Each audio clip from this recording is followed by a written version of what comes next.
What is happiness and why is it important? What exactly is happiness? It appears to be a strange question, but is it? Do you know what it means to be happy? Do you believe that happiness means the same to you as it does to others? What is the goal of all of this? What difference does it make in our lives? Happiness, in reality, plays a significant part in our lives and may have a significant influence on how we conduct our lives. Although experts have yet to come up with a definitive definition or paradigm for happiness, we have learned a lot in the previous several decades. This video delves into the science of happiness, defining what it is and why it is important. A look at the definition of happiness in the Oxford English Dictionary. Let's start with the definition of happy to make sure we're all on the same page.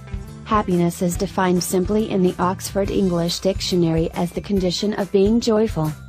Wasn't it just what we were looking for? Maybe we should delve a little further.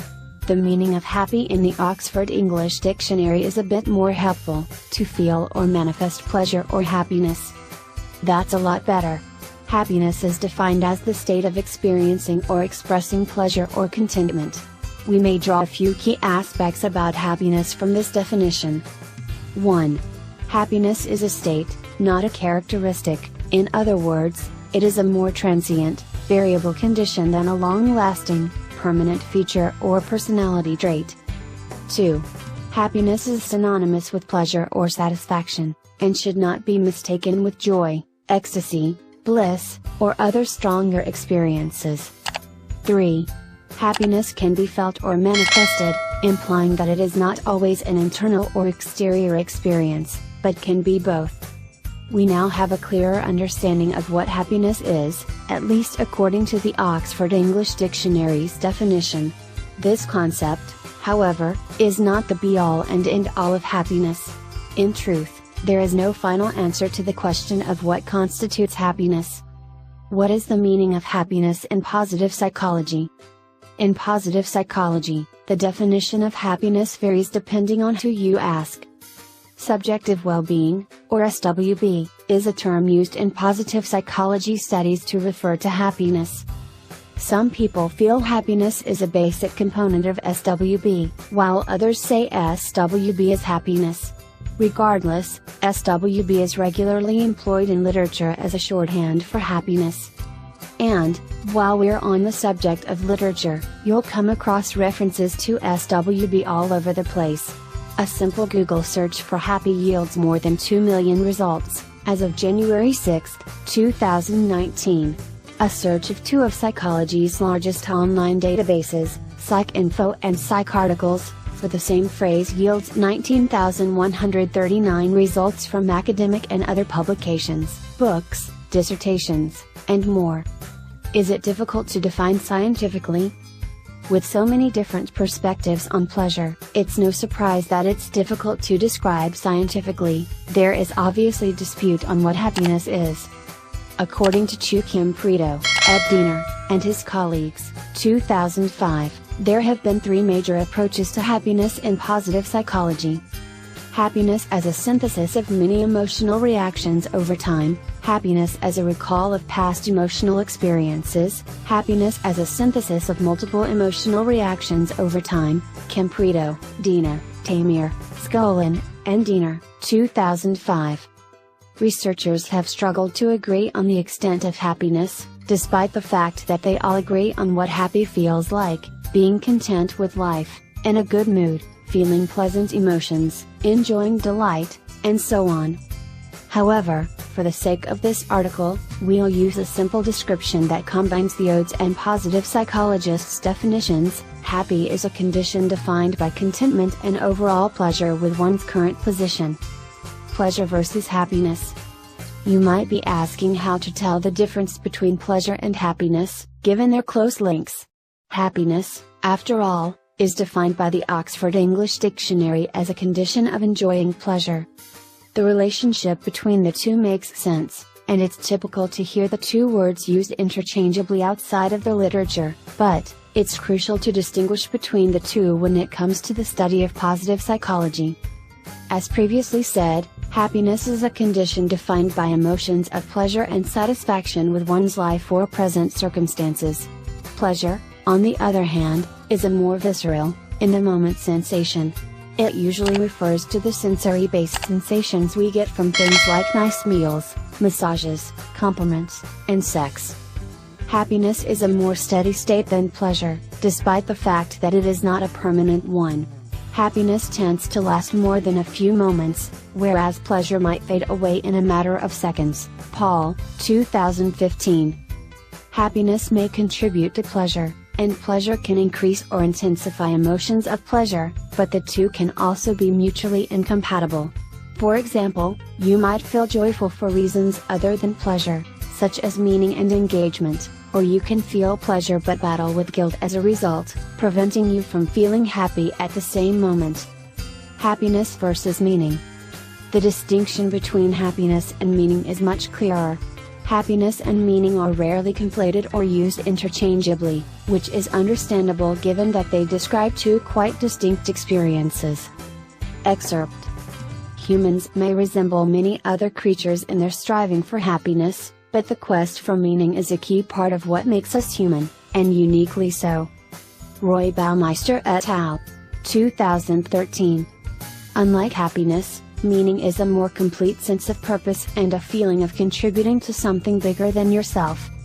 There are fundamental disparities between the techniques of seeking for and the advantages of experiencing pleasure and meaning, as the remark from Baumeister and colleagues, 2013, illustrates.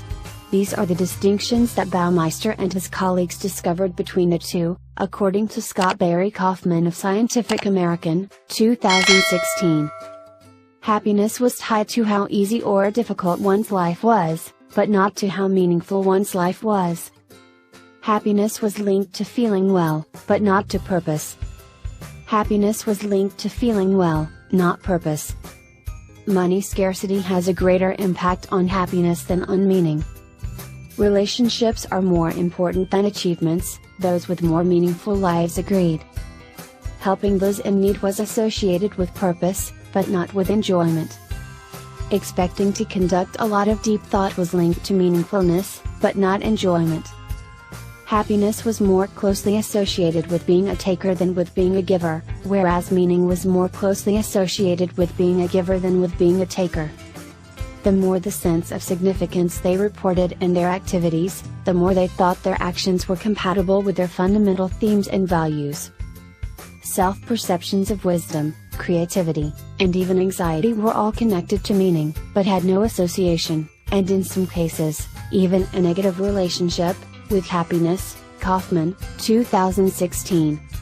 Basically, although the two overlaps and each can contribute to the experience of the other, the two can be mutually exclusive. Baumeister et al., 2013. Relevant reading. 19 cliché happiness quotes and the lack of science behind them. The origins and etymology of happiness, including root words. According to Etymology Online, ND, the word happy is derived from the word fortunate in most languages. This points to an intriguing trend. Perhaps our forefathers felt that happiness was mostly a result of good fortune. It also highlights a probable contrast in common thought between past generations and our own 20th and 21st century generations, that happiness was essentially a bonus that certain fortunate individuals got to enjoy, rather than a necessary component of a decent existence. Here's what author Darren McMahon has to say about the word's origins and root words. It is a striking fact that in every Indo-European language, without exception, going all the way back to ancient Greek, the word for happiness is a cognate with the word for luck. Hap is the Old Norse and Old English root of happiness, and it just means luck or chance, as did the Old French Heur, giving us bonheur, good fortune or happiness. German gives us the word Glück, which to this day means both happiness and chance. McMahon, 2006. What does self-happiness mean? Self-happiness refers to a feeling of enjoyment or satisfaction with oneself, despite the fact that the phrase is rarely used. It's commonly linked to self-assurance, self-esteem, and other notions that link the self to contentment and happiness. In general, it indicates that you are content with yourself, your decisions, and the person you have become. The psychology behind human happiness. Let's take a closer look at happiness now that we know what it is. What can we learn about happiness from psychology? There are several happiness theories, but they all fall into one of two groups based on how they define happiness, or well-being. Hedonic happiness. Well-being is happiness defined as having more pleasure and less suffering. It is made up of an affective, high positive effect and low negative effect, and a cognitive, content with one's life, component. Happiness, as defined by eudaimonic happiness, well-being, is the outcome of pursuing and achieving life purpose, meaning, challenge, and personal progress. Happiness is based on fulfilling one's full potential and working at peak performance. APC, 2011. Happiness is seen as a byproduct of other, more essential endeavors in life in some views, while happiness is seen as the end goal for humans in others. Some beliefs claim that chasing happiness is meaningless, though pursuing other significant experiences and sensations may lead to greater happiness, while others believe that happiness may be actively developed or enhanced. Despite their differences in details, these theories all agree on a few key points. It's good to be cheerful, and most people like it. Happiness is neither a brief, ephemeral sensation nor a stable, long-term quality, it is a combination of both. Our genetics determine at least a fraction of our happiness, however the percentage ranges from 10% to 50%. Pleasure seeking and acquisition rarely leads to contentment. There are several factors that influence or contribute to happiness. APC, 2011. What sources create true personal happiness? We know that there are at least a few aspects that are highly significant for overall happiness when we combine all of the numerous ideas and results on happiness. Individual income, labor market status, physical health, family, social relationships, moral values, experience of positive emotions. APC, 2011. All of these things can help you live a happy life, but studies show that healthy connections are essential. Waldinger and Schultz, 2010. We tend to be happier when we are happy in our most important relationships, typically with our spouse or significant other, our children and/or parents, other close family members, and our closest friends. Because we have some control over how our relationships turn out, we may ask an intriguing and essential question: can we improve our own happiness? Can individuals learn how to be happy? According to several studies, the answer is a loud yes, you can learn to be happier. The extent to which you can enhance your happiness depends on the theory you believe in, but there are no legitimate theories that say there is no space for personal growth. The most effective way to enhance your overall happiness is to look at the list of sources above and concentrate on improving the quality of your experiences in each one. For example, you may focus on improving your health, building and sustaining high-quality relationships, and finding methods to incorporate more pleasant thoughts into your everyday life. Although a higher salary will only work up to roughly $75,000 a year. This does imply a basic level of safety and social equality. 8 examples that describe what a happy life looks like. What does a happy life look like based on our definitions? Of course, how it appears will vary from person to person. One person's joyful existence may be another's horror. However, there are a few examples that show a diverse variety of lives that may lead to happiness. 1. A single lady who enjoys spending time with her nieces and nephews, giving to charity, and finding purpose in her profession. 2. A happily married father with 3 healthy children who works at a low-paying job. 3. A widow who visits her children and grandkids on a regular basis and volunteers for local charity. 4. A cancer patient who has a good support system and finds fulfillment in assisting others in surviving chemotherapy. 5. A social worker who puts in 70-hour weeks with no extra pay to secure the safety of the children in her care. 6. An unmarried monk at a monastery with no earthly assets or income, who finds significance in communing with his God. 7. A foster adolescent with numerous close pals who likes playing football for his high school team. 8. A guy who has multiple pets, makes a good living, and enjoys his work. Each of them was taken from real-life instances of joyful individuals. They may not appear to have everything, but they all include at least one of the elements from the sources listed previously. We don't need everything we desire to be happy. Genuine pleasure may be found in appreciating what we currently have, no matter how little it may appear. What are some of the images that come to mind when you think about happiness? Are there any parallels between these dreams? Why is happiness so important? You might be asking why happiness is seen as such an essential feature of life when there are so many other factors that contribute to a fulfilling existence. Science agrees with you in certain ways. Happiness appears to be connected to life satisfaction, purpose, and well-being, although happiness is not the main objective for everyone in life. It's still significant because of the obviously favorable effects and co-occurring elements. June Selmy at Happify outlines 14 answers to the question, what's so great about happiness, anyway? 1. People who are happy are more successful in a variety of areas of their lives, including marriage, friendship, money, job performance, and health. 2. When people are happy, they are less likely to get sick and have less symptoms when they do. 3. People that are happy have more friends and a stronger support system. 4. People who are joyful are more likely to contribute to charity, and giving money to charity makes you happy, too. 5. People who are happy are more helpful and inclined to volunteer, which makes you happy as well. 6. Because optimism alleviates pain, misery, and loss, happy individuals have an easier time navigating through life. 7. People who are happy have a favorable impact on others and inspire others to pursue happiness as well, which can serve as reinforcement. 8.